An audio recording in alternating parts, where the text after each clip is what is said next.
Good day, another luto. Magluluto ako ng spicy pork balbacoa. Sa sobrang lambot nito, naghiwalay na nga ang mga buto. Pork pata nga pala ang ginamit ko nito.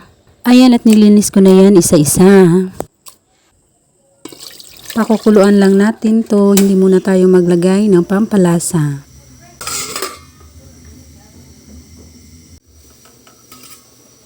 Ayan, at kumulo na, hanguin lang natin ito kasi may maraming mga impurities.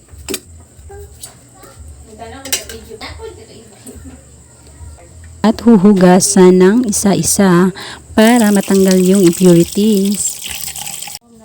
Ayan, maglagay lang tayo ng tubig at pakukuliin hanggang sa lumambot. Naglagay lang pala ako ng dahon ng laurel at saka tanglad. Ayan, natakpan lang natin.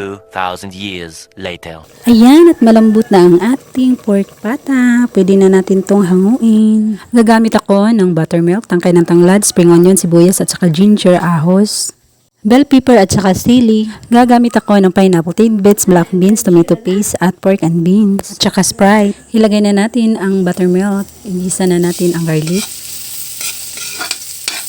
Sunod ang onion.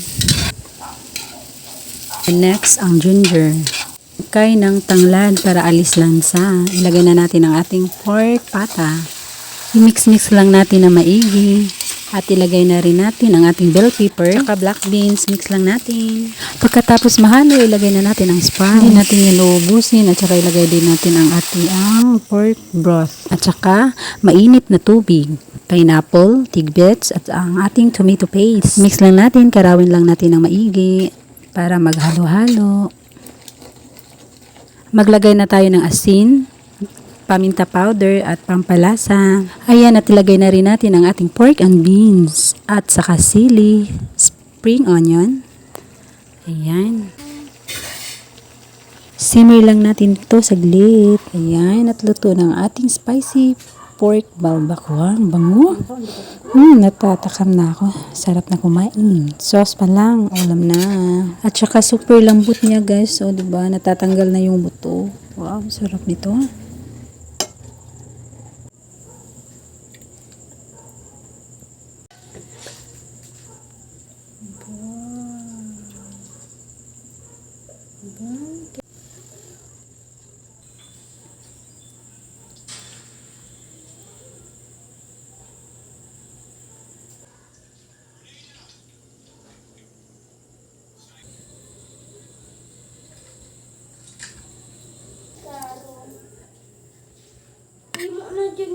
Ayan, kain na tayo. Thank you, Lord of Blessings. And thank you for watching. Please like, follow, and share.